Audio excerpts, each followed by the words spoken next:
BTK Killer, un buen padre, un esposo cariñoso, un vecino amigable y un miembro devoto de la iglesia. Así era exactamente como describían su familia y amigos a Dennis Rader. Al menos, antes de descubrir la aterradora verdad. Hoy analizamos el caso de este demente, también conocido como el asesino BTK, un apodo que se origina gracias a su modus operandi. Dennis Rader nació el 9 de marzo de 1945 y era el mayor de 4 hermanos. Crecieron en Wichita, Kansas, y Rader tuvo una infancia muy normal, aunque admitió que había estrangulado perros y gatos solo por diversión a edades tempranas. Cuando era adolescente, se obsesionó con las chicas locales y comenzó a espiarlas a través de las ventanas de las habitaciones. Rader incluso robó ropa interior femenina de los tendederos o de cualquier otro lugar donde pudiera conseguirla. A la edad de 21 años, se unió a la Fuerza Aérea de los Estados Unidos, donde pasó los siguientes 4 años trabajando como mecánico, incluidos largos periodos de estancia en el extranjero. Cuando regresó a Wichita, se casó con Paula Dietz, con quien tuvo 2 hijos, un niño llamado Brian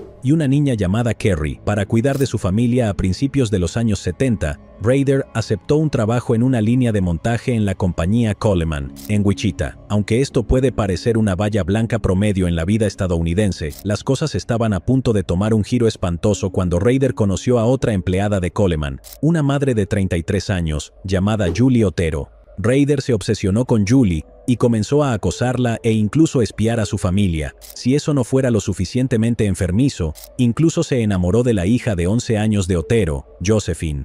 Después de semanas de observar en silencio, su impulso de acercarse a la familia se excedió y en la mañana del 15 de enero de 1974, entró a la fuerza en la casa de la familia. Al entrar, se sorprendió al ver que el esposo de Julie, Joseph, y su hijo de 9 años, Joseph Jr., también estaban en casa. Rader, que se había presentado con un arma, apuntó a la familia y procedió a atarlos y estrangularlos uno por uno, hasta matarlos. Después de asesinar a Julie y Joseph, Rader estranguló a su hijo, llevó a Josephine al sótano de la casa y le bajó los pantalones y la ropa interior antes de colgarla. Después de que la pobre niña tomara su último aliento, el monstruo se dio placer antes de abandonar la escena con el reloj de pulsera de Joseph y una radio. 2 meses y medio después, el hombre que todos consideraban un buen tipo, sintió la necesidad de actuar sobre su retorcida lujuria una vez más. Esta vez, su objetivo era Catherine Bright, una joven de 21 años que también trabajaba en la planta Coleman. Según una confesión posterior, Rader solía ver a la chica entrar a su casa y un día decidió que ella se convertiría en uno de sus proyectos o pijamadas, como a él le gustaba llamarlas. El 4 de abril de 1974, Rader irrumpió en la casa de Catherine mientras ella estaba fuera y esperó tranquilamente a que regresara. Ella eventualmente regresó a casa, pero una vez más, y para sorpresa de Rader, la mujer no estaba sola. Regresó con su hermano Kevin. Mientras apuntaba el arma al par, el asesino consiguió que las 2 víctimas se ataran entre ellas. No siendo el tipo de personas que caerían sin luchar, los hermanos intentaron defenderse, pero Kevin recibió un disparo en el proceso. Milagrosamente, la pelea le permitió a Kevin escapar y sobrevivir a la terrible experiencia. Sin embargo, Catherine no tuvo tanta suerte y fue apuñalada 11 veces en el torso y la espalda, mientras intentaba con todas sus fuerzas luchar contra este asqueroso hombre. Aunque los detectives más tarde describieron a la mujer como luchando como un gato infernal, perdió la vida esa noche. En octubre de 1974, Don Granger, quien trabajó en el periódico Wichita Eagle, recibió una extraña llamada telefónica diciéndole que había una carta escondida dentro de un libro de texto de ingeniería mecánica en la biblioteca pública del condado que podría interesarle. Durante la investigación, se descubrió una nota mal escrita que describía los asesinatos de Otero con gran detalle. Rader escribió: "Cuando este monstruo entre en mi cerebro, nunca lo sabré, pero está aquí para quedarse". Además, redactó: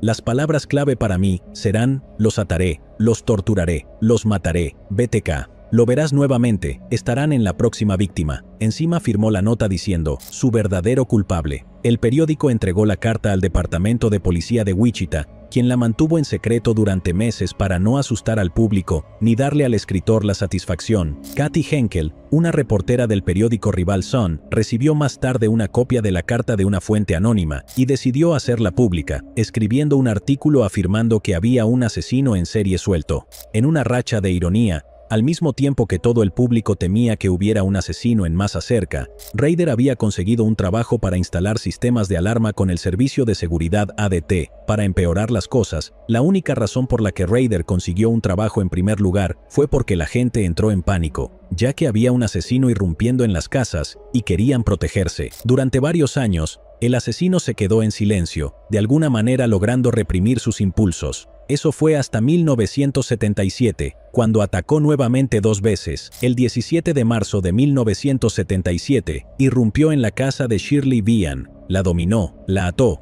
le puso una bolsa de plástico en la cabeza y luego la estranguló hasta matarla con una cuerda. Sus 3 hijos pequeños estaban en casa en ese momento y por puro terror, se habían encerrado en el baño. Rader admitió más tarde que los quería matar, pero después de que el teléfono de Vian comenzara a sonar, se asustó y salió de la casa. Solo piensa por favor en lo traumatizante que tuvo que ser este evento para esos pobres niños. El 8 de diciembre de 1977, el asesino BTK irrumpió en el apartamento de Nancy Fox, de 25 años. Le cortó la línea telefónica, se aseguró de que ella no estuviera en casa y esperó a que regresara del trabajo. Después de confrontarla, la ató y la estranguló con un cinturón. Una vez que supo que estaba muerta, una vez más, se dio placer antes de robar la licencia de conducir de Nancy, como un recuerdo enfermizo. Después de la infamia que había recibido por la nota publicada en el periódico, Rader comenzó a disfrutar de la descarada admisión de sus crímenes. Incluso llamó a la policía para denunciar el asesinato desde un teléfono público. En febrero de 1978, envió una carta de 2 páginas a KKTV, compartiendo los espantosos detalles de los asesinatos de Shirley Vian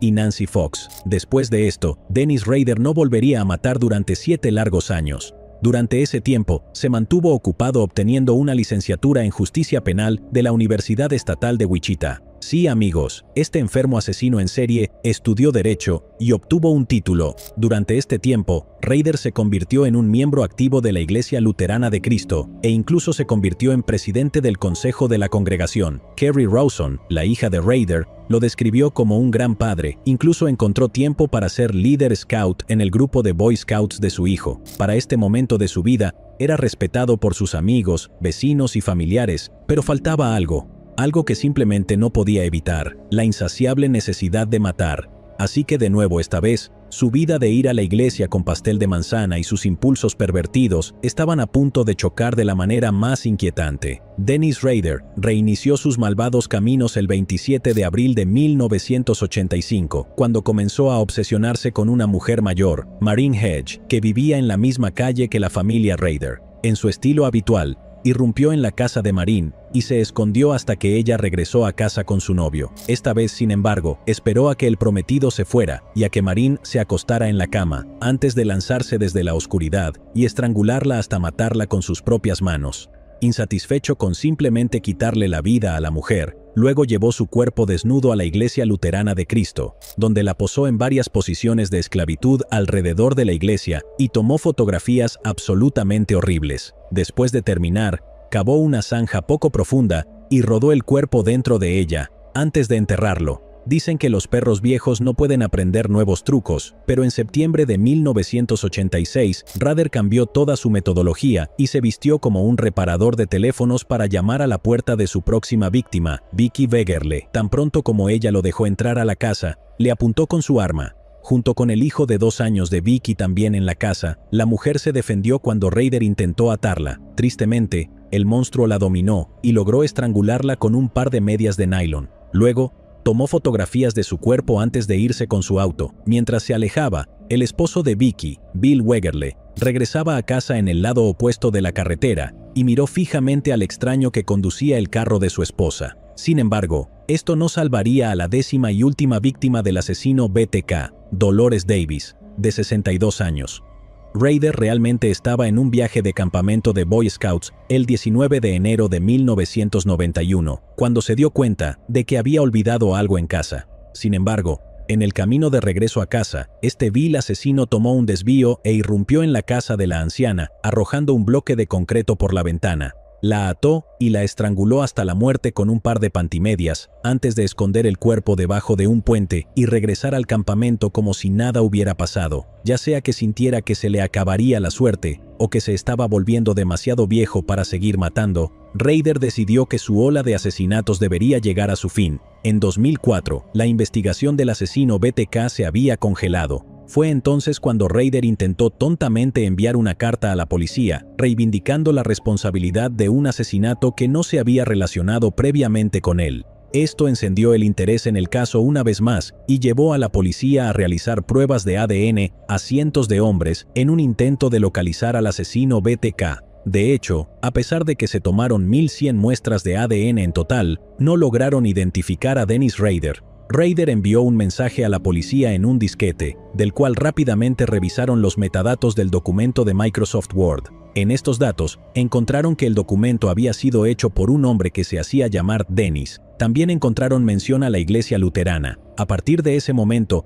todo se redujo a una simple búsqueda en Google de Dennis, Iglesia Luterana de Wichita, que dio como resultado un hombre llamado Dennis Rader, el presidente del consejo de la congregación. En ese momento, la policía ya sabía que el asesino BTK conducía un Jeep Cherokee negro, el mismo tipo de automóvil estacionado afuera de la casa de Dennis Rader. Ahora puedes pensar que ese es el final de nuestra historia, pero las cosas no fueron tan simples. A pesar de que la policía sospechaba de Rader, solo tenían pruebas circunstanciales sólidas y necesitaban evidencia más directa para detenerlo. La forma en que resolvieron esto fue obteniendo de manera controversial una orden judicial para analizar el ADN de una prueba de Papanicolaou, de la hija de Rader, que había sido tomada en la clínica médica de la Universidad de Kansas cuando ella era estudiante allí. El ADN de la prueba de Papanicolaou era casi una coincidencia con el ADN encontrado debajo de las uñas de una de las víctimas. Esta fue la evidencia que necesitaban para arrestar a un asesino en serie que había evadido la ley durante 30 largos años. Después de ser interrogado, Dennis confesó ser el asesino BTK y compartió cada detalle espantoso de los asesinatos que cometió. Incluso les dio a los detectives la ubicación de sus agujeros escondidos, donde escondía sus recuerdos. Entre las cosas encontradas, había fotografías de Rader vestido con la ropa de sus víctimas, posando en posiciones de bondage. Los investigadores creen que hizo esto para revivir el éxtasis de los asesinatos y meterse en la mente de sus víctimas. El 27 de junio de 2005, Dennis Rader se declaró culpable de 10 cargos de asesinato en primer grado y recibió la sentencia máxima de 10 cadenas perpetuas consecutivas. Actualmente, se encuentra encerrado en el Centro Correccional de Máxima Seguridad de El Dorado, cerca de Wichita, donde lo mantienen recluido en régimen de aislamiento por su propia seguridad. El hombre que pensaba que tenía derecho a entrar en cualquier casa que quisiera para quitarle la vida a personas inocentes, ahora solo puede salir de su celda de 80 pies cuadrados durante 1 hora, 5 veces por semana. Esto hace preguntarme si Rader se habría salido con la suya matando brutalmente a sus 10 víctimas si no hubiera sentido la necesidad de satisfacer su propio ego, enviando cartas e insinuaciones de sus crímenes, siendo probable que hubiera seguido siendo el marido amoroso, el buen padre y el fiel devoto, pero sobre todo, que en lo más profundo de su ser, habría seguido siendo la encarnación del mal, dispuesto a rascar ese deseo perverso en cualquier momento. Susan Galvin. Susan se había mudado a Seattle solo un año antes de su muerte el 10 de julio de 1967. Ella se dirigía a su turno nocturno como archivista en el Departamento de Policía de Seattle, pero nunca se presentó a trabajar esa noche. Fue reportada como desaparecida poco después, y se inició una investigación, y su cuerpo fue descubierto por un empleado en un ascensor de estacionamiento en el Seattle Center, tan solo 3 días después. Susan Galvin solo tenía 20 años cuando se encontró su cuerpo sin vida. Su asesinato conmocionó a la ciudad, y la policía estaba decidida a encontrar al culpable. Después de todo, ella era una de ellos. La policía comenzó la investigación seriamente, sin pasar por alto ningún detalle. Todo fue preservado, desde su ropa hasta su cuerpo. También se levantaron huellas dactilares en la escena del crimen, y se guardaron para compararlas con posibles sospechosos. Decenas de personas fueron entrevistadas y surgió un posible sospechoso. Un payaso profesional. El payaso había sido visto con ella unos días antes de su asesinato. Supuestamente dejó su trabajo unos días después de que se encontrara el cuerpo de Susan, lo cual levantó sospechas. Sin embargo, el payaso nunca fue acusado debido a la falta de pruebas. La investigación duró más de una década, pero el caso eventualmente quedó sin resolver. Hubo un avance cuando el caso fue reabierto en 2019 y se encontró y conservó ADN de la ropa de Susan, el cual fue enviado a Parabon Nanolabs. Genetistas genealógicos comenzaron a desarrollar un árbol genealógico para vincular el ADN del sospechoso con familiares. Los investigadores lograron identificar al asesino de Susan como Frank Wypich. Desafortunadamente, Frank había fallecido debido a complicaciones relacionadas con la diabetes en 1987.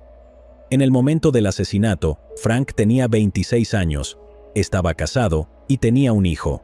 Más adelante tendría un segundo hijo antes de divorciarse de su esposa. Volvió a casarse y vivió en varias partes de la ciudad antes de fallecer. Frank había servido en el ejército y en el momento del asesinato trabajaba en empleos generales y de seguridad. Se sabía que visitaba Seattle Center en sus días libres, y Susan también solía visitar el lugar cuando necesitaba relajarse. Con evidencia de una conexión en el árbol genealógico y una coincidencia de huellas dactilares con las encontradas en la escena del crimen, los investigadores necesitaron obtener una orden para exhumar el cuerpo de Frank. Las muestras tomadas de sus restos fueron comparadas con las encontradas en Susan y resultaron ser una coincidencia positiva. La familia de Susan ahora sabe quién la mató hace décadas, pero aún quedan preguntas que los atormentan. Los asesinatos de las hermanas Lyon. Durante 42 años, John y Mary Lyon vivieron con el doble del dolor que ningún padre debería soportar. Un simple viaje al centro comercial local se convirtió en una pesadilla cuando ambas hijas desaparecieron sin dejar rastro. Durante años, la familia Lyon vivió en el limbo, con múltiples pistas falsas y varios sospechosos que iban y venían, y aún así no se encontraba rastro de las niñas. Para las hermanas Lyon, Sheila de 12 años y Catherine de 10, un viaje al centro comercial desencadenaría una de las mayores investigaciones policiales en la historia del área metropolitana de Washington, D.C. Durante las vacaciones de primavera, decidieron visitar su centro comercial local para ver la exhibición de Pascua y disfrutar de un almuerzo juntas. El centro comercial estaba ubicado a solo 800 metros de su hogar. Poca información está disponible a través de los testimonios de testigos y declaraciones recopiladas por la policía. Según su madre Mary, las niñas salieron de la casa alrededor de las 11 de la mañana, el 25 de marzo de 1975. Les había indicado que regresaran a casa a las 4 de la tarde. Alrededor de la 1 de la tarde, un niño de su vecindario las vio hablando con un hombre no identificado afuera del Orange Bowl, un local de pizzas en el centro comercial. Describió al hombre como de 1,83 metros de altura, entre 50 y 60 años de edad, y vestido con un traje marrón. Luego, su hermano mayor, Jay, las vio en el restaurante comiendo pizza juntas. Más tarde, una amiga de las niñas las vio caminando hacia el oeste por la calle cerca del centro comercial. Esta era la ruta más directa desde el centro comercial hasta su casa. La policía dice que esta fue la última vez que se vio a las niñas ese día. No cumplieron con la hora de llegada establecida por su madre. A las 7 de la noche, se contactó a la policía y comenzó una búsqueda e investigación sobre la desaparición de las hermanas Lyon. Los investigadores siguieron la pista del hombre con traje marrón. Según el niño, el hombre llevaba un maletín y un grabador de cintas de audio. Las hermanas Lyon y varios otros niños estaban hablando con él. Parecía estar grabando sus voces mientras leían de una tarjeta de índice mecanografiada que él proporcionó. Fue apodado el hombre del grabador de cintas, y la policía pudo hacer bocetos basados en los testimonios de los testigos. Se estaba convirtiendo rápidamente en una persona de interés en la desaparición de las hermanas. La policía investigó la pista, ya que varias personas dijeron reconocer al hombre del dibujo. Los informes de los medios locales indicaron que el hombre había sido visto anteriormente en otros 2 centros comerciales cercanos. Sin embargo, la policía no reconoció públicamente una conexión entre el hombre y la desaparición de las niñas. Poco después de que se informara la desaparición de las hermanas Lyon, una amiga se presentó para informar sobre otro incidente. Alegó que un hombre con el pelo largo había mirado intensamente a las niñas, tanto que ella sintió necesario confrontarlo. Describió la apariencia del hombre a un dibujante de la policía. Tenía entre finales de la adolescencia y principios de los 20 años. Tenía acné en la cara y cicatrices en la mejilla izquierda. También mencionó que el hombre estaba vestido descuidadamente. La descripción de la amiga contrastaba fuertemente con el sospechoso inicial y la segunda imagen no se distribuyó tanto como el dibujo original. Pasaron semanas y varios grupos de voluntarios peinaron las áreas circundantes. La búsqueda llegó a tal punto que en mayo de 1975, el vicegobernador Blair Lee convocó a 122 guardias nacionales para ayudar en la búsqueda en el bosque del condado de Montgomery en busca de las niñas. No mucho después de su desaparición, comenzaron a llegar pistas falsas. La exageración mediática y la amplia cobertura mantuvieron a la familia constantemente bajo los reflectores. John Lyon, el padre de las niñas desaparecidas y conocido locutor de radio en la comunidad, se convirtió en el objetivo de una serie de llamadas de broma y pistas falsas. Psíquicos, buscadores de atención y extorsionistas continuaron comunicándose, afirmando que sabían dónde se encontraban las niñas o alegando que las tenían secuestradas para pedir un rescate. Una de esas llamadas llegó el 4 de abril de 1975. El desconocido interlocutor masculino hizo una demanda de rescate de $10,000. Solicitó que John Lyon fuera quien dejara un maletín con el dinero en el baño de un tribunal en Annapolis, Maryland. Siguiendo las instrucciones de los investigadores, John dejó solo $101, suficiente para convertir el delito en un delito grave en caso de ser tomado. Sin embargo, el hombre que llamó no se presentó, y luego llamó a John para decirle que había demasiada policía alrededor del tribunal. Cuando John exigió escuchar las voces de las niñas, antes de hacer cualquier otra cosa, las llamadas se detuvieron abruptamente. El 7 de abril de 1975, un testigo reportó haber visto a Sheila y a Catherine atadas y amordazadas en la parte trasera de una camioneta Ford, modelo 1968. El testigo dijo que el hombre que conducía se parecía al de los dibujos disponibles públicamente. El testigo afirmó haber seguido al vehículo. Después de darse cuenta de que el hombre lo seguía, el sospechoso pasó un semáforo en rojo y se alejó a toda velocidad hacia la Interestatal 66. Más tarde se comprobó que esta declaración era falsa. Durante años, los funcionarios continuaron reabriendo el caso, pero no surgieron novedades. Luego, años después, algunos nombres comenzaron a surgir como posibles sospechosos. John Brennan Crutchley fue considerado un posible sospechoso. Era más conocido como el violador vampiro, pero no fue condenado por asesinato. Pronto las sospechas se desvanecieron. Fred Howard Coffey fue otro nombre que apareció en el radar en 1987. Fue condenado por el asesinato de una niña de 10 años en 1979 y cumplía cadena perpetua. En el momento de la desaparición de las hermanas Lyon, Coffey había tenido una entrevista en Silver Spring, Maryland, una zona no muy lejos de donde las niñas desaparecieron. Sin embargo, nunca fue acusado en la desaparición de Sheila y Catherine. Raymond Rudolph Molesky fue otro posible sospechoso mencionado en informes de prensa. Molesky vivía cerca de los centros comerciales en el condado de Prince George durante el tiempo de la desaparición. Eventualmente, fue condenado en 1977 después de asesinar a su esposa e hijo y herir a su segundo hijo. Molesky no fue completamente descartado de la investigación. Según informantes de la cárcel y sus propias afirmaciones, Molesky estaba dispuesto a compartir información a cambio de condiciones carcelarias más favorables. La búsqueda en su antigua casa en 1982 no arrojó nuevas pruebas y Molesky falleció eventualmente en 2004. Otra razón por la cual se investigó a Molesky fue debido a un testimonio proporcionado por un tal Lloyd Lee Welch. Welch se hizo conocido por la policía una semana después de la desaparición inicial de las niñas.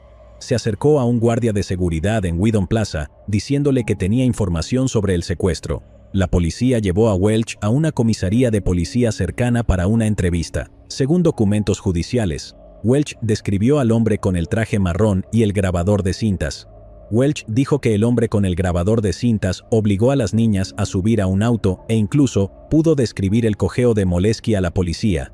Su declaración, al igual que las demás, resultó ser inexacta después de que se le realizara una prueba de polígrafo. Cuando se le informó del resultado, admitió haber proporcionado falsas pruebas sobre el incidente. La policía descartó su testimonio.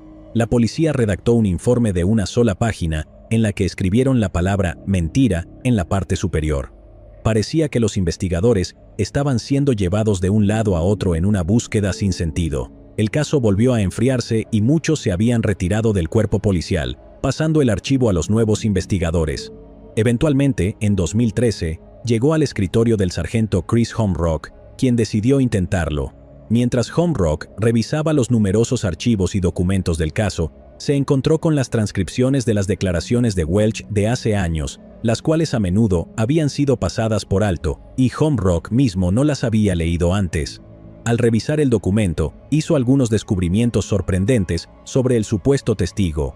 La foto de ficha de Welch se parecía al retrato que se hizo después de la declaración de la amiga de las hermanas Lyon, la misma amiga que dijo haber confrontado a un hombre que las observaba intensamente el día de su desaparición. Al investigar más a Welch, se descubrió información impactante. En ese momento, estaba cumpliendo una condena en Delaware por abuso de menores. La policía organizó una entrevista sin esperar obtener mucho de él, pero Welch los sorprendió al abrirse y hablar sinceramente. La historia que le contó a los investigadores fue espeluznante, por decirlo menos. Implicó a su padre y a su tío en el secuestro y asesinato de las hermanas Lyon. Describió una casa remota en Hyattsville, Maryland, y habló de un sótano al que describió como un calabozo. Alegó que, en los días siguientes al secuestro, presenció cómo su padre y su tío desmembraban a una de las chicas Lyon. Luego, lo amenazaron para que limpiara y se deshiciera de los restos. Según Welch, él supuestamente ayudó a quemar el cuerpo de una de las niñas. En 2015, los detectives registraron el sótano de la casa y resultó ser exactamente como él lo describió. Después de perforar el concreto, los investigadores descubrieron sangre antigua, aunque demasiado degradada para obtener una muestra de ADN adecuada. Los científicos pudieron determinar que la sangre era humana. A pesar de todas sus confesiones, Welch no se incriminó directamente a sí mismo. Los investigadores no encontraron motivos probables para señalar al tío. Después de meses de investigación, el padre de Welch, desafortunadamente, había fallecido en 1998. Welch se declaró culpable de asesinato en primer grado en 2017. No admitió haber matado directamente a las niñas, pero fue responsabilizado por sus muertes en el marco del secuestro, con la intención de violar. Fue condenado a 2 penas de 48 años que se cumplirían de manera concurrente. Es poco probable que sea liberado algún día. Hasta el día de hoy, no se ha encontrado ninguno de los cuerpos. Los oficiales de El Segundo. En septiembre de 2002, una llamada telefónica al Departamento de Policía de El Segundo reavivó un caso de décadas. La persona que llamó afirmaba que su tío había estado presumiendo de haber matado a 2 oficiales de policía. Sin embargo, las huellas dactilares encontradas en la escena del crimen de 1957 no coincidieron con el nuevo sospechoso. No obstante, la nueva tecnología estaba a punto de resolver el caso de una vez por todas. Después de los ataques terroristas en Nueva York, el FBI creó una base de datos nacional de huellas dactilares. Las huellas de criminales condenados de todos los estados se subieron al sistema. En 1957, 2 oficiales fueron brutalmente asesinados mientras patrullaban. 45 años más tarde, esta nueva base de datos por fin revelaría la identidad de su asesino, un hombre del cual los investigadores se sorprendieron al descubrir que no tenía antecedentes violentos. Los oficiales Richard Phillips y Milton Curtis estaban trabajando el turno de la madrugada del lunes 22 de julio de 1959. El Segundo era en ese momento un suburbio bastante tranquilo y seguro. La mayoría de los oficiales solo tenían que lidiar con conductores rebeldes impacientes mientras esperaban en un semáforo o intoxicados. Phillips tenía 28 años, era un veterano que había servido en la Fuerza Aérea durante la Guerra de Corea, estaba casado y tenía 3 hijos. Había estado en el departamento durante 3 años y se sabía que era un excelente tirador. Curtis, por otro lado, era un novato que acababa de graduarse de la academia. Tenía 25 años, estaba casado y tenía 2 hijos. Llevaba uniforme solo desde hacía 2 meses. Estaban sentados en su patrulla con Curtis al volante en la intersección de Sepúlveda y Rosecrans cuando un Ford del año 1949 se detuvo en la intersección. El conductor inicialmente se detuvo ante la luz roja, pero luego siguió adelante. Curtis y Phillips encendieron sus luces. Una hora antes, 4 amigos adolescentes, 2 hombres y 2 mujeres, estaban estacionados en un callejón local de amantes en la avenida Van Ness, cuando de la nada apareció un hombre armado con un arma y una linterna. Les ordenó que salieran del vehículo y les dijo que era un robo. Les quitó sus joyas y luego los obligó a desnudarse. Les tapó los ojos y los ató con cinta quirúrgica. Luego procedió a golpearlos a todos antes de agredir sexualmente a una de las chicas, que solo tenía 15 años. Con la amenaza de muerte en el aire, los adolescentes obedecieron cuando les dijo que marcharan hacia el campo. Escucharon que el motor se encendía, y el Ford del año 1949 en el que habían llegado, se había ido. El oficial Phillips salió de la patrulla y se acercó al conductor del auto. Sin saberlo, este era el mismo hombre que acababa de robar y agredir a los 4 adolescentes. Otro auto patrulla con los oficiales James Gilbert y Charlie Porter pasó por allí. Parecía una multa de rutina, así que continuaron su camino. Curtis llamó a la central para solicitar que se verificaran las placas del Ford a través del sistema. Solo unos segundos después, el oficial Phillips pidió refuerzos y una ambulancia. A él y a su compañero les acababan de disparar. Los oficiales Gilbert y Porter regresaron rápidamente al lugar. A Phillips le había disparado 3 veces por la espalda. Su revólver yacía junto a su cuerpo, vacío de balas. Curtis todavía estaba en el asiento del conductor, con otras 3 heridas de bala en el pecho superior y el costado derecho, y otra en el antebrazo derecho. Ambos hombres fueron baleados con balas 22 de corto alcance. La policía envió de inmediato una alerta para el conductor y el Ford. Los oficiales de policía de El Segundo y comunidades vecinas buscaron en el área. El auto se encontró a 4 cuadras del lugar del crimen. Phillips había dado en el blanco, ya que se encontraron 3 agujeros de bala en el auto y se recuperaron 2 balas. Se cree que la tercera bala golpeó al sospechoso. También se tomaron huellas dactilares del volante y se encontraron 2 faldas en el asiento trasero y el piso. Alguien ya había encontrado a los 4 adolescentes junto a la carretera y los había llevado a la comisaría. Cuando los investigadores procesaron el auto, comenzaron a presentarse testigos. 2 residentes, Margaret Osborne y Alan King, habían estado conduciendo cuando Phillips y Curtis detuvieron al conductor. Los oficiales Gilbert y Porter también habían presenciado cómo se le daba una multa al conductor. Los detectives comenzaron a desarrollar un retrato compuesto del hombre que creían responsable de los asesinatos de Phillips y Curtis. A pesar de una exhaustiva búsqueda en la zona, de haber hecho un boceto del asesino y que se encontraron pruebas en el vehículo, el asesino desapareció como el rocío en el cielo al amanecer. A pesar de seguir varias pistas y consejos, de aparecer en la revista True Detective y de hacer un llamado a la ayuda pública, todo resultó en nada. En 1960, sin embargo, un hombre que trabajaba en su jardín descubrió una posible conexión. A 1,5 kilómetros de la escena, el hombre encontró un reloj y un revólver cromado. Una búsqueda posterior reveló otro reloj.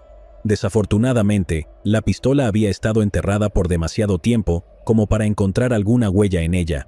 Las pruebas de balística solo pudieron confirmar que el arma coincidía con la bala utilizada para matar a los oficiales. Los relojes fueron identificados como pertenecientes a los adolescentes que fueron atacados esa noche. La policía recordó que el sospechoso abandonó el auto y comenzó a correr a pie, dejando los objetos a lo largo del camino. Aunque los hallazgos eran limitados, ayudaron a la policía a rastrear el origen del arma. La policía encontró un nombre, J.D. Wilson. Wilson había comprado el arma en una tienda Sears en Shreveport, Luisiana, utilizando una dirección falsa para la compra, lo que desconcertó a los investigadores.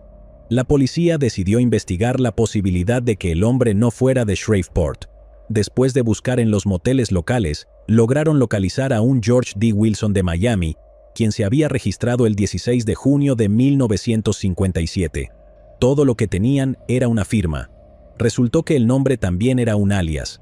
A pesar de los esfuerzos por buscar a todos los George D. Wilson en Estados Unidos, ninguno de los hombres coincidía con el sospechoso. Ahora los detectives estaban desconcertados y el caso comenzó a estancarse a medida que pasaban los años.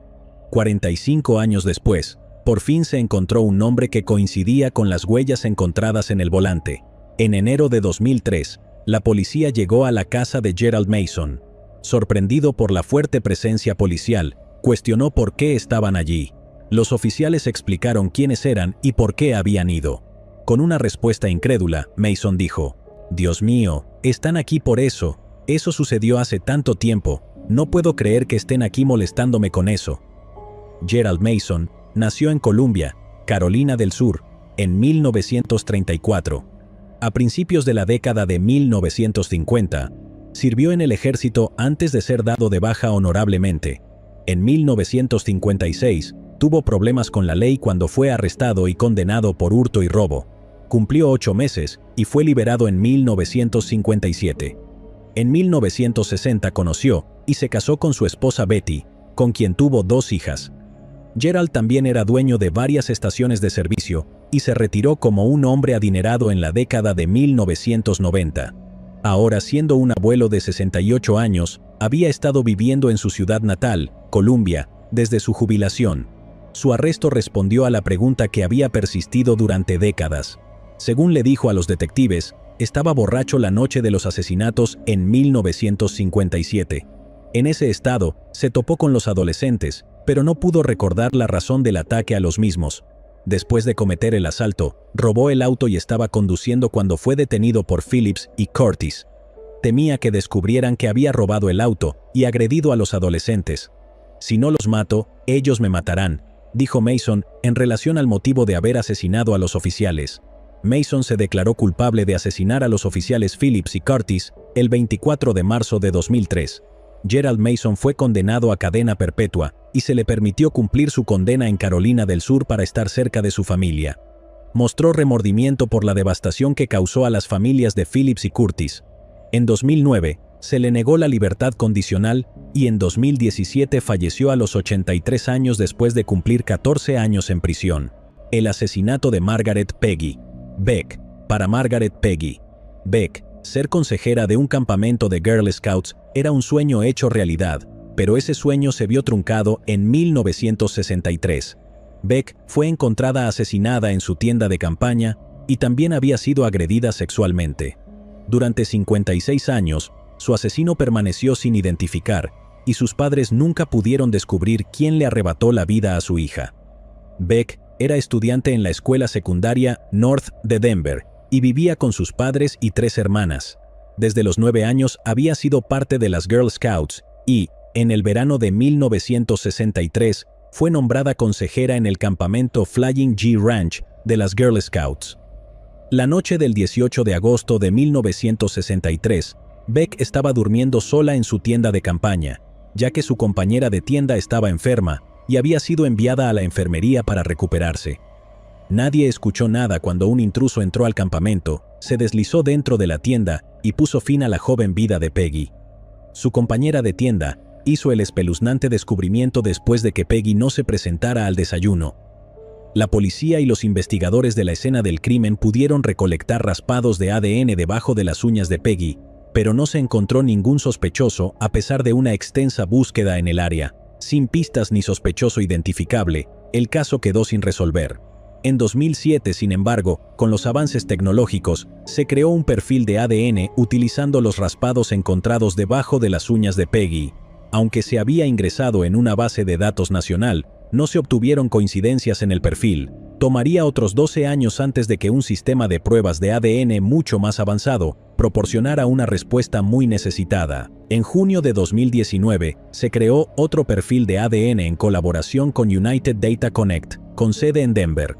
Los investigadores pudieron identificar a un sospechoso utilizando pruebas genealógicas. Con la muestra de ADN, los investigadores pudieron encontrar parientes relacionados con el sospechoso. Su nombre era James Raymond Taylor y vivía en Edgewater, la misma zona en la que Peggy vivía con su familia. Los investigadores aún no estaban seguros si Taylor conocía a Peggy. Taylor era un reparador de televisores y los investigadores creen que era posible que Taylor supiera del campamento de las Girl Scouts, ya que solía ir al área para probar las radios de amplitud modulada que él mismo construía. Después de identificar a Taylor, los investigadores se encontraron con un callejón sin salida. La familia de Taylor lo vio por última vez en la década de 1970 y estuvieron dispuestos a colaborar en las investigaciones. Su última aparición conocida fue en Las Vegas en 1976. Taylor tendría alrededor de 80 años en la actualidad y se ha emitido una orden de arresto en su contra. Las 3 hermanas de Peggy emitieron un comunicado en el que describieron a Peggy como una persona hermosa y amante de la vida. Ella amaba y protegía a su familia, y siempre guardaremos nuestros recuerdos de ella. Para sus hermanas, saber que se identificó a un sospechoso les brinda alivio, pero aún se sentirán inquietas hasta que se haga justicia. Como Taylor aún no ha sido encontrado, la oficina del sheriff del condado de Jefferson insta a cualquier persona con información a presentarse. Wendy Jo Allison. Linda Court. La última conversación que tuvo con su hermana continúa persiguiéndola. Su hermana menor, Wendy, quería comprar un secador de pelo en una tienda de segunda mano, en la esquina de Wilshire Boulevard. Linda rechazó la invitación de Wendy de acompañarla. Las dos hermanas nunca volverían a hablar. Nacida el 24 de agosto de 1946, Wendy era la más joven de la familia. Se crió con sus padres, Lee y Kathleen, y una hermana mayor, Linda, en Los Ángeles. Aquellos cercanos a Wendy la describen como sociable, con una sonrisa que se refleja en cada fotografía. La joven de 22 años era estudiante de arte en su último año en el San Fernando Valley State College. Fue una tarde de domingo típica, cuando Wendy vio un anuncio en un periódico. Conducir a la ciudad no era algo fuera de lo común para ella. Las personas informaron haberla visto en la tienda, y luego llenando gasolina en una estación de servicio justo al final de la calle. Esa fue la última vez que vieron a Wendy con vida. Cuando no regresó a casa, su familia se preocupó. No era característico de Wendy no mantener contacto o irse sin informar a nadie. Su madre, Kathleen, llamó a la policía para reportar su desaparición. Cuando la policía dijo que no podían iniciar rápidamente un caso de persona desaparecida, la familia no se quedó de brazos cruzados y esperó. Gil Court, cuñado de Wendy, era investigador privado y utilizó sus recursos para reunir un grupo de búsqueda. Con la ayuda de amigos, se organizaron grupos de búsqueda. También contrató un helicóptero para buscar desde el cielo cualquier señal de ella. El novio de Wendy ayudó en la búsqueda desde el helicóptero y fue él quien vio su auto. Una hora después de comenzar la búsqueda a la mañana siguiente, vio el auto estacionado en la avenida Fairfax. Gil, que estaba buscando en tierra en ese momento, se apresuró hacia el lugar. Vio las llaves del auto en el piso trasero. Sin embargo, Wendy no se encontraba en ninguna parte. Con aprensión, Gil abrió el maletero del adorado Thunderbird verde de Wendy y encontró su cuerpo metido adentro. Había sido agredida sexualmente y estrangulada hasta la muerte. No se había robado nada importante, ya que todavía llevaba sus joyas, pero faltaba el secador de pelo. Sus uñas estaban rotas, lo que indicaba que había luchado. La policía centró inmediatamente su atención en los hombres más cercanos a Wendy como posibles sospechosos: su novio, exnovio, cuñado y un amigo masculino. La forma en que murió era demasiado sospechosa para ignorarla, y los investigadores se interesaron especialmente en el novio de Wendy. Según los informes, la rapidez con la que vio el automóvil levantó sospechas. Además, no pasó una prueba del detector de mentiras durante su entrevista. Gil mismo se sometió a una prueba de polígrafo para poder ser exonerado de sospechas y continuó con la investigación. Más tarde explicó que la sospecha de la policía era comprensible, ya que la estrangulación es una forma de asesinato muy personal. Otras pistas se filtraron posteriormente a través de testimonios de testigos. Aquellos que vieron a Wendy en la tienda notaron a un hombre blanco merodeando por la zona. Algunos dijeron después que el mismo hombre fue visto cerca de la gasolinera a la que ella fue después de hacer compras. Estas pistas no llevaron a ninguna parte a medida que las semanas se convirtieron en meses y luego en años. En 1998, mientras las pruebas de ADN todavía estaban en sus primeras etapas, el equipo forense del LAPD pudo obtener muestras de semen de la ropa de Wendy. Con esta nueva tecnología, los investigadores esperaban obtener nuevas pistas en el caso. Esto llevó a la policía a tomar muestras de sangre de los 4 sospechosos originales en el caso. Una prueba demostró que los 4 hombres inicialmente vinculados al crimen eran inocentes. Aunque eventualmente se descartaron a los sospechosos, los investigadores estaban lejos de resolver el misterio del asesinato de Wendy. Para su familia, las heridas volvían a abrirse, heridas que nunca habían sanado. Lamentaban su pérdida una y otra vez. Dejaron su habitación tal como estaba el día en que fue asesinada. La recordaban y pensaban en todas las cosas de las que fue privada: cumpleaños, el día de su boda y la oportunidad de formar su propia familia. Fue especialmente difícil para su padre, Lee. Compartían un vínculo especial, celebraban sus cumpleaños juntos, pero cada celebración estaba marcada por una nube de tristeza. Los años pasaron, y eventualmente tanto Lee como Kathleen fallecieron sin obtener el cierre que tanto necesitaban. Lee le hizo prometer a Linda que nunca abandonaría la búsqueda del asesino de Wendy. Luego, en 2016, la unidad de casos sin resolver decidió volver a analizar las pruebas de ADN, esperando que la nueva tecnología ayudara a encontrar al asesino. Encontraron una coincidencia: Edwin Dean Richardson. Decirle delincuente era quedarse corto, pues sus crímenes se remontaban a su infancia y se intensificaron paulatinamente, desde robos menores y allanamientos hasta crímenes más violentos. Los crímenes de Richardson se extendieron por todo Estados Unidos. En resumen, era un vagabundo que trabajaba en empleos ocasionales en todo el país, mientras cometía sus crímenes y se mudaba a la siguiente ciudad. En 1960, Richardson fue condenado a 8 años de prisión en San Diego por robo y secuestro. Fue puesto en libertad condicional 5 meses antes del asesinato de Wendy. El detective Richard Bankston, que había estado trabajando en el caso sin resolver, describió a Richardson como un delincuente oportunista que posiblemente vio a Wendy sola esa tarde y decidió atacar. El alivio de encontrar a su asesino, sin embargo, fue efímero. Richardson murió en prisión en 2013 a los 77 años. Ya estaba cumpliendo condena por otros 2 asesinatos y se le consideraba como posible autor de un tercer asesinato. Para la familia, obtener respuestas les brindó cierto alivio, pero no un cierre. La desaparición de Ethan Paz.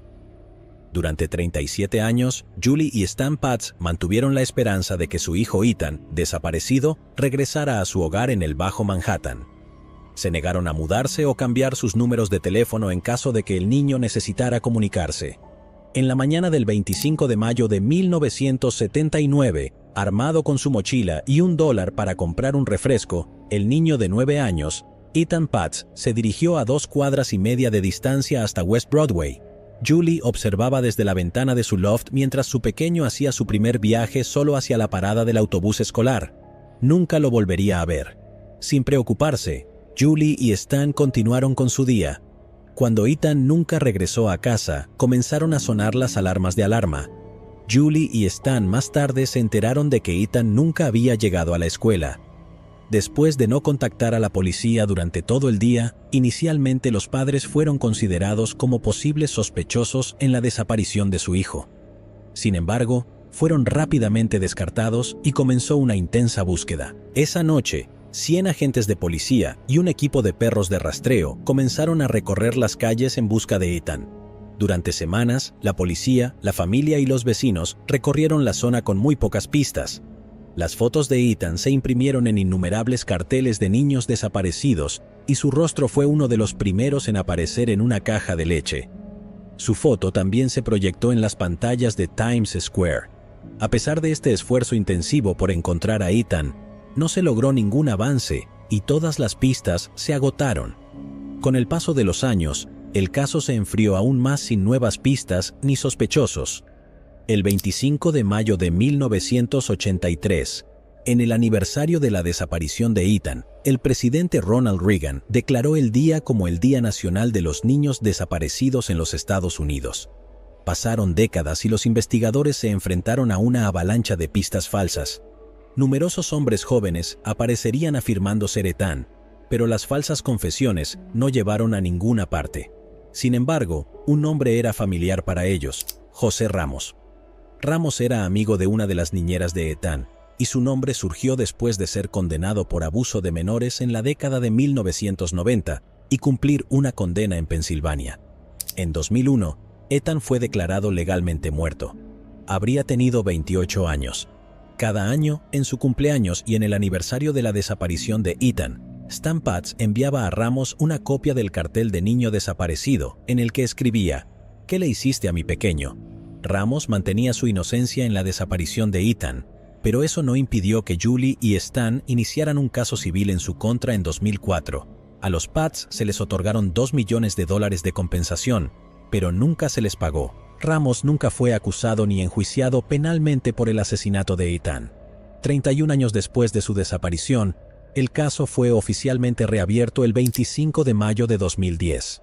En abril de 2012, los investigadores comenzaron a excavar en un sótano en la calle Prince, en el barrio de Soho, en Manhattan.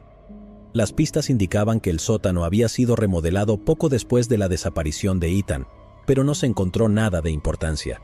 Sin embargo, la amplia cobertura mediática llevó a los investigadores a la persona que buscaban: Pedro Hernández.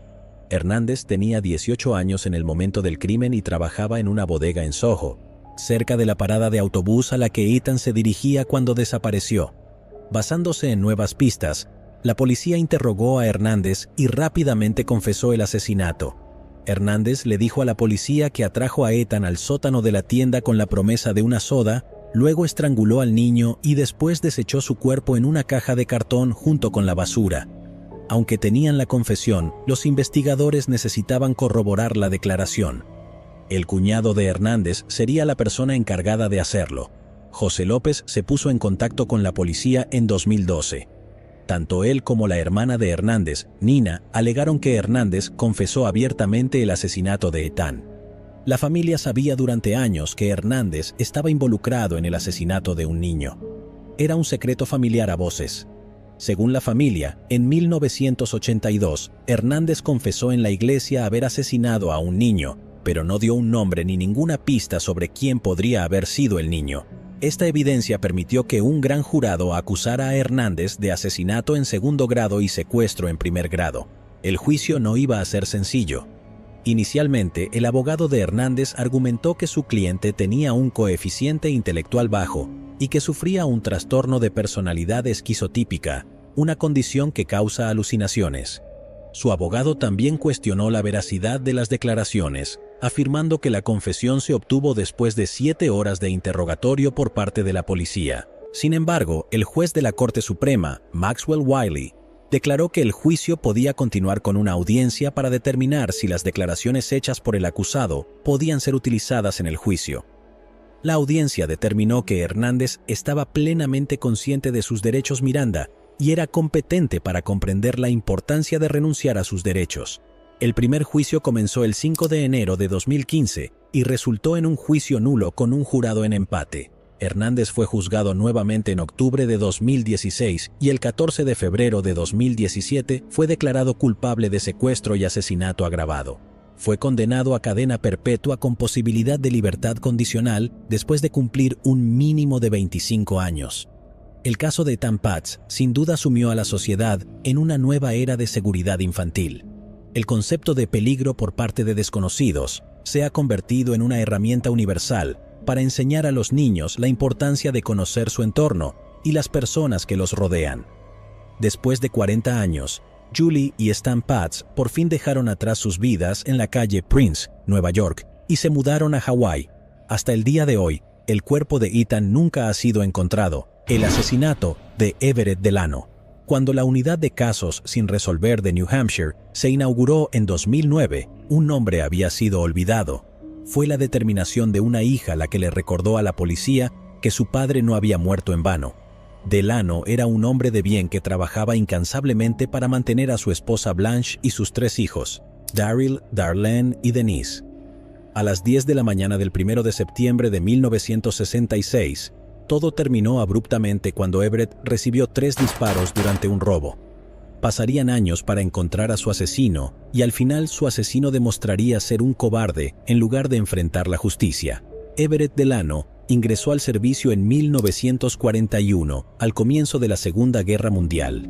Sirvió en barcos con base en el Pacífico. Junto con su familia, se mudaron por todo Estados Unidos debido a la naturaleza de su trabajo. Everett era un operador de radar y radio en la Marina de los Estados Unidos y era tan apasionado por su trabajo como por su familia.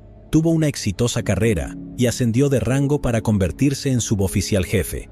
Cuando los niños comenzaron a crecer, Blanche, su esposa, deseaba proporcionar un hogar estable para su familia. Dedicado a su esposa e hijos, Everett se retiró de la Marina a los 49 años y tomó 2 trabajos. Trabajó como guardia de seguridad y para ganar algo de dinero extra también trabajó en la gasolinera de Sanborn en Andover, New Hampshire. Allí se encargaba de la caja registradora y ayudaba a los clientes a cargar gasolina. Fue un día como cualquier otro cuando Everett salió de casa para comenzar su turno en la gasolinera. El dueño, Kenneth Sanborn, le pidió a Everett que se encargara mientras él tenía que hacer algunos recados. La mañana transcurrió con normalidad, los clientes habituales y la actividad habitual para esa hora. Una mujer local llamada Marilyn Bacon saludó a Everett mientras él despachaba otro vehículo. Después de que ella se fue, las cosas volvieron a la normalidad hasta que un intruso entró en la estación. La gasolinera era el objetivo de un ladrón y Everett era la única persona que se interponía entre el hombre y la caja registradora. Después de que el ladrón se llevó el dinero, llegaron más clientes. Una mujer que conducía un auto blanco se detuvo esperando gasolina, pero al no ver a nadie saliendo para ayudar, encogió los hombros y se marchó. Luego, otro vehículo se detuvo en la estación y dos hombres que acababan de bajar del auto miraron a través de la ventanilla de la cabina del cajero. Supusieron que el hombre en el suelo se había desmayado después de beber demasiado. Cuando otros tres hombres llegaron a la estación, el grupo miró nuevamente en el interior y esta vez notaron que había sangre acumulándose debajo de la cabeza del hombre. Llamaron al departamento de policía de New Hampshire y al hospital más cercano, mientras que otro fue a buscar a la esposa del dueño. Al llegar, la esposa del dueño y los hombres presentes notaron que el cajón de la caja registradora estaba abierto y vacío. Cuando llegaron los paramédicos y la policía, Everett fue trasladado rápidamente al hospital. Los médicos descubrieron que Everett había recibido 3 disparos en la cabeza con una pistola calibre 22. Permaneció en estado crítico y fue trasladado al hospital de Mary Hitchcock en Lebanon, una localidad cercana. Al día siguiente, Everett sucumbió a sus heridas. Su familia quedó destrozada por su partida. Por pura casualidad, la policía pudo obtener una huella dactilar latente de uno de los grifos del baño. También pudieron determinar la hora exacta del tiroteo, ya que una de las balas impactó en su reloj, congelando la hora en la esfera del reloj. La autopsia reveló que quien disparó a Everett quería asegurarse de que permaneciera en silencio para siempre. Durante meses, las investigaciones continuaron. La huella dactilar se subió a la colección nacional del FBI y se buscaron registros de todas las armas de calibre 22, pero no se obtuvo ningún resultado. Incluso una búsqueda en el cercano río Blackwater no dio resultados. El caso se enfrió. En 2013, una llamada de Darlene, la hija menor de Everett, volvió a poner en marcha el caso que había sido olvidado por la recién formada Unidad de Casos sin Resolver de New Hampshire. Esta vez, sin embargo, el asesino no iba a eludir a las autoridades durante más tiempo. Gracias a la empresa tecnológica Rockwell International, se desarrolló un nuevo sistema de huellas dactilares llamado Finder. El FBI lo utilizó para cargar 15 millones de tarjetas de huellas dactilares criminales en registros digitales. Tener estas huellas dactilares fácilmente accesibles permitió al equipo de investigación dar un gran salto en la búsqueda de la identidad del asesino de Everett. Se encontró una coincidencia. Thomas Cass. Cass no era ajeno al crimen. Entre 1966 y 2000, había sido condenado 13 veces en 3 estados diferentes. Sus delitos iban desde robos hasta agresiones agravadas y 2 fugas de prisión. Él era lo que muchos llamaban un delincuente profesional, y aparentemente estaba orgulloso de ello. 47 años después, Cass fue localizado y entrevistado. Le contó a la policía sobre una carrera fallida en el ejército y cómo pasó la mayor parte de su tiempo tras las rejas. Cuando se le preguntó sobre el incidente en Andover y el asesinato de Everett, negó haber estado allí y afirmó haber visitado New Hampshire solo una vez. En una segunda entrevista, Cass aceptó dar una muestra de ADN a la policía, pero se negó a realizar una prueba de polígrafo. Personas cercanas a Cass también fueron entrevistadas, y muchos lo describieron como violento y de temperamento volátil. Una exesposa afirmó que a menudo la amenazaba de muerte, y otra exesposa dijo que Cass solía dejar en un estado ensangrentado a aquellos que lo molestaban. En febrero de 2014, la policía volvió a entrevistar a Cass, esta vez informándole que se habían encontrado pruebas forenses en la escena. Se negó a ser entrevistado sin un abogado, por lo que la policía obtuvo una orden de registro para buscar el revólver calibre 22 utilizado en el asesinato de Everett Delano. No se encontró ningún arma. Solo unos días después, el 24 de febrero de 2014, Thomas Cass se disparó en la cabeza y murió por suicidio a los 67 años. Su pareja en ese momento, Jane, le dijo al operador del 911 que se negó a volver a la cárcel. Sabía que la policía iba a arrestarlo. La unidad de casos sin resolver le comunicó a la familia Delano que estaban seguros de sus conclusiones y de quién era el asesino. Iban a hacer un anuncio oficial. Sin embargo, pasarían otros 5 años y una entrevista con Jane sobre las declaraciones hechas por Cass. En febrero de 2019, la unidad de casos sin resolver de New Hampshire anunció oficialmente que, después de 52 años, el caso de Everett Delano por fin se había resuelto. La familia Delano agradeció a las autoridades por los esfuerzos realizados para encontrar al asesino y brindarles las respuestas que buscaron durante tanto tiempo. El asesino del Golden State. Durante décadas, Joseph James DeAngelo fue conocido como el vecino gruñón de todos. El Joe común, como lo describieron muchos, se pensaba que era extraño propenso a estallidos de frustración, pero inofensivo, hasta que la nueva tecnología de pruebas de genealogía genética vinculó su ADN con una ola de crímenes que robó a California de su inocencia. El terror causado por el asesino del Golden State llegó a su fin en 2018 cuando DeAngelo fue arrestado. El coco por fin estaba tras las rejas. Desde entonces, hemos aprendido mucho sobre este siniestro asesino en serie. Joseph DeAngelo nació el 8 de noviembre de 1945 en Bath, Nueva York. Después de terminar la escuela, se alistó en la Armada de los Estados Unidos, sirviendo 22 meses durante la Guerra de Vietnam. En 1968, asistió al Sierra College en Rocklin, California, obteniendo un título asociado en ciencias policiales. Continuó sus estudios en la Universidad Estatal de Sacramento, completando con éxito una licenciatura en justicia penal. Luego realizó más entrenamiento policial y una pasantía en el Departamento de Policía de Roseville. Durante este tiempo se comprometió con Bonnie Jean Caldwell, estudiante de enfermería, pero rompieron su compromiso en 1971 después de que Bonnie afirmara que DeAngelo era manipulador y abusivo. En 1973 se casó con Sharon Marie Huddy, con quien tuvo 3 hijas.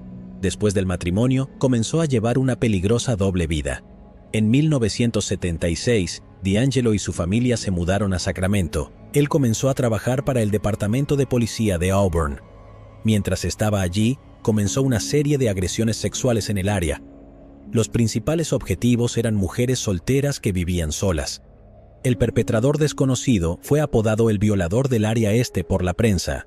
Las víctimas de estos ataques le dijeron a la policía que a menudo escuchaban o veían a alguien merodeando por sus propiedades antes de que ocurriera el asalto.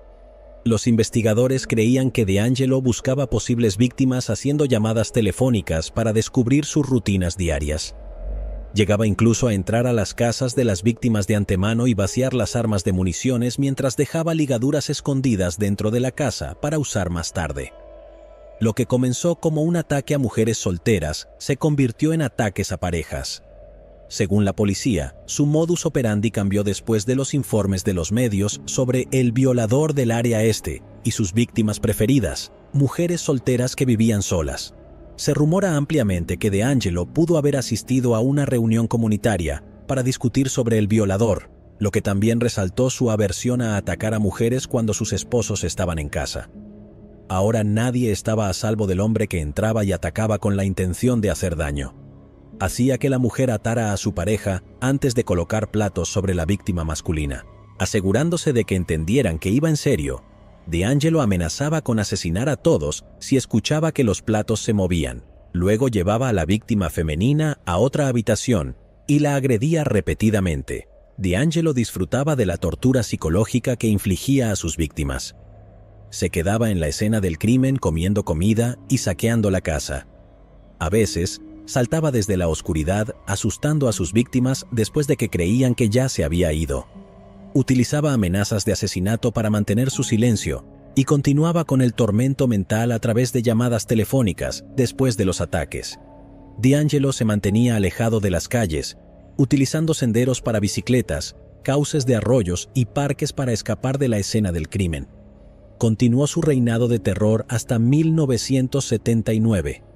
DeAngelo fue despedido del departamento de policía después de un incidente de hurto. Había robado un martillo y repelente de perros y supuestamente amenazó al jefe de policía e incluso acechó su casa. Después de perder su trabajo, DeAngelo y su familia se mudaron al sur de California.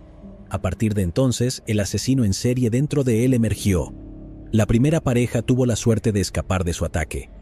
No dejaba a nadie con vida después de este error, ya sea disparando o golpeando brutalmente a sus víctimas hasta la muerte. El apodo del "el violador del área este" de DeAngelo no se vinculó con los asesinatos, ya que el modus operandi había cambiado nuevamente. Se hizo conocido como el acosador nocturno original. Entre 1979 y 1981, DeAngelo asesinó a 9 personas. Pasaron 5 años antes de que volviera a asesinar en 1986. Después de eso, DeAngelo desapareció en la oscuridad. Se salió con la suya durante mucho tiempo, probablemente ayudado por su amplio conocimiento en estudios criminales y como policía. Sin embargo, el pasado tiene una forma de alcanzarnos. A principios de los años 2000, los avances en ADN ayudaron a vincular al violador del área este y al acosador nocturno original como la misma persona. Sin embargo, no se pudo hacer más, ya que el ADN no se vinculaba con nadie en el sistema criminal. En ese momento, era conocido como Irons, y su misterio despertó el interés de la escritora de crímenes Michelle McNamara. McNamara se obsesionó con descubrir la identidad de Irons. En 2013, acuñó el apodo de asesino del Golden State para englobar tanto los crímenes del violador del área este como los asesinatos del acosador nocturno original. Esto solo aumentó la infamia del caso. McNamara escribió un libro llamado I'll Be Gone in the Dark, One Woman's Obsessive Search for the Golden State Killer. Me iré en la oscuridad, la obsesiva búsqueda de una mujer por el asesino del Golden State. Trágicamente, murió mientras dormía por causas naturales antes de terminar su libro. Su esposo, Patton Oswalt, honró su memoria completando su novela junto con los escritores de crímenes reales Paul Haynes y Billy Jensen. En su libro, McNamara comentó que el ADN ayudaría a identificar al asesino del Golden State. El libro se lanzó póstumamente en febrero de 2018. En abril de 2018, HBO anunció que había adquirido los derechos de la novela y la estaba convirtiendo en una serie documental. El rodaje comenzó el 24 de abril de 2018. Joseph James DeAngelo fue arrestado esa misma noche después de ser vinculado a través del ADN. DeAngelo tenía 72 años y fue arrestado en su casa en Citrus Heights, California, la casa que compró con su esposa separada Sharon en 1980. Vivía con su hija y su nieta. DeAngelo se había jubilado el año anterior de su trabajo como mecánico de camiones, posición que ocupó durante 27 años. McNamara tenía razón cuando dijo que el ADN sería la pieza que resolvería el rompecabezas. A través de pruebas de genealogía genética, un nuevo método utilizado para rastrear árboles genealógicos utilizando sitios web públicos de genealogía, se capturó al asesino del Golden State. Se encontraron varias coincidencias que vinculaban el ADN al asesino, y la búsqueda se redujo a 25 árboles genealógicos. La policía eventualmente vinculó a DeAngelo con un árbol que contenía no menos de 1000 personas. Después de una cuidadosa eliminación utilizando varias pistas, pudieron identificar a DeAngelo como un posible sospechoso. Encubiertos, la policía siguió los movimientos de DeAngelo y lograron obtener ADN de la manija de la puerta de su automóvil y de un pañuelo encontrado en un contenedor de basura en la acera. Por fin tenían una coincidencia con el infame asesino. Este asombroso avance solidificaría la investigación de genealogía genética como una nueva forma probada de resolver casos sin resolver. DeAngelo hizo una confesión de alguna manera, mencionando una personalidad interna llamada Jerry como responsable. Los fiscales alegaron que él culpaba a Jerry por ser la fuerza controladora.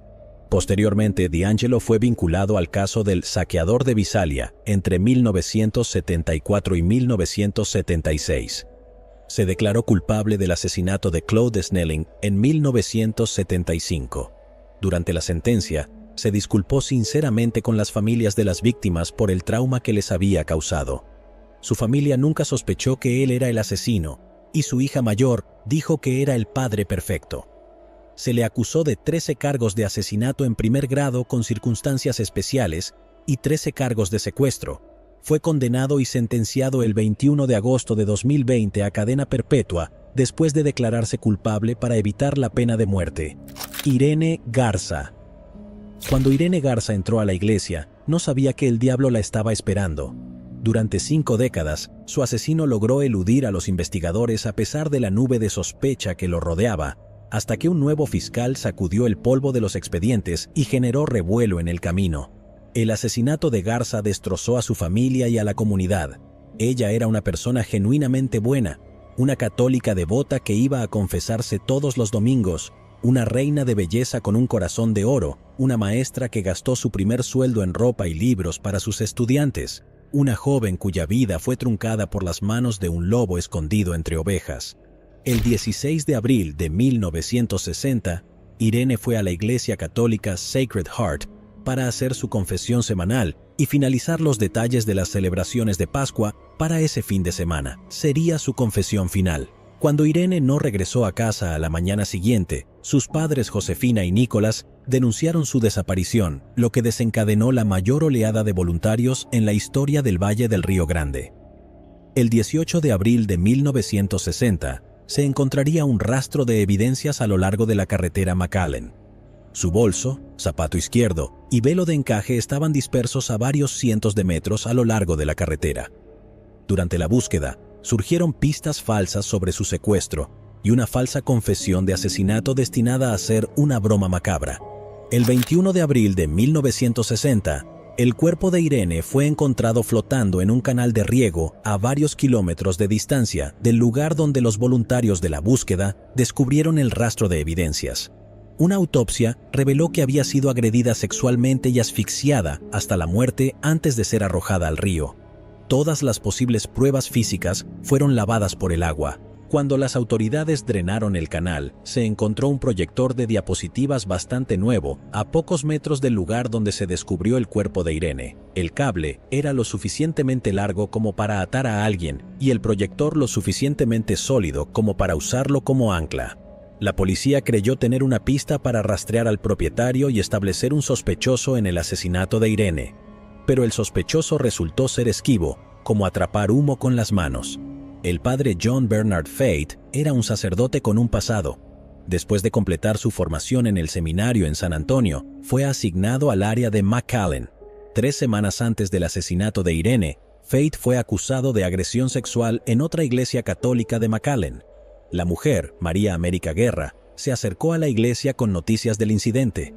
Sin embargo, cuando los rumores comenzaron a circular, supuestamente los líderes de la iglesia desalentaron a las personas a considerar la posibilidad de que un sacerdote estuviera involucrado en crímenes violentos. Con el tiempo, Fate admitiría haber estado allí la noche del incidente visitando a otro sacerdote, pero negó haber agredido a la mujer. Cuando se le interrogó sobre su participación en el asesinato de Irene, las historias de Fate se volvieron inconsistentes. Los miembros recordaron que su turno en el confesionario se encontraba alrededor del momento de la desaparición. También había hecho varios viajes a y desde la iglesia en la noche, explicando las lesiones encontradas en sus manos. Cuando se le preguntó sobre el proyector de diapositivas, admitió ser dueño de él, pero negó cualquier participación en el asesinato de Irene. Fate se acorraló a sí mismo, ya que el cargo anterior de agresión resurgió una vez más. Su primer juicio terminó en un jurado sin decisión. En 1962 se declaró como no contendiente para evitar un segundo juicio. Se le acusó de agresión agravada y pagó una multa de $500.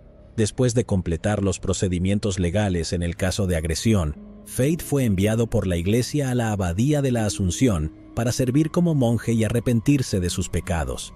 Durante su rehabilitación, confió en otro monje, Dale Tacheny, acerca de sus crímenes en McAllen. Al igual que los que lo precedieron, Tacheny guardó el secreto. Pasaron los años y Fate eventualmente abandonó completamente la iglesia para establecerse y casarse en el área de Phoenix, dejando atrás su pasado. Aunque en 2002, Tacheny ya no pudo guardar el secreto y se acercó al investigador de los Rangers de Texas, Rudy Jaramillo, con la confesión. Jaramillo contactó al padre Joseph O'Brien, quien había trabajado con Fate en McAllen. Aunque inicialmente negó saber algo sobre el crimen, le contó al investigador todo lo que Fate le había confesado. Alegó que Fate era responsable del asesinato de Irene, pero para evitar un escándalo y causar una división, la iglesia aplicó su propia forma de justicia al enviarlo a la abadía. Al revisar los informes del caso, Jaramillo descubrió que la prueba del polígrafo de Fate resultó ser inconclusa en lugar de veraz, una afirmación respaldada por el examinador. El investigador presentó estos hallazgos ante la oficina del fiscal de distrito. René Guerra, fiscal de distrito del condado de Hidalgo, se negó a aceptar las pruebas sustanciales que los Rangers presentaron.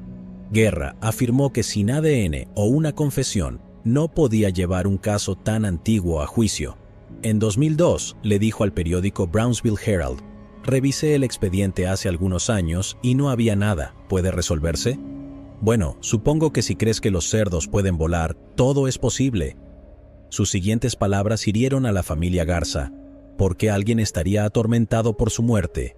Ella murió, su asesino escapó. En 2004, eventualmente cedió y llevó el caso ante un gran jurado. Sin embargo, no había emitido citaciones a Fate, Tacheny y O'Brien.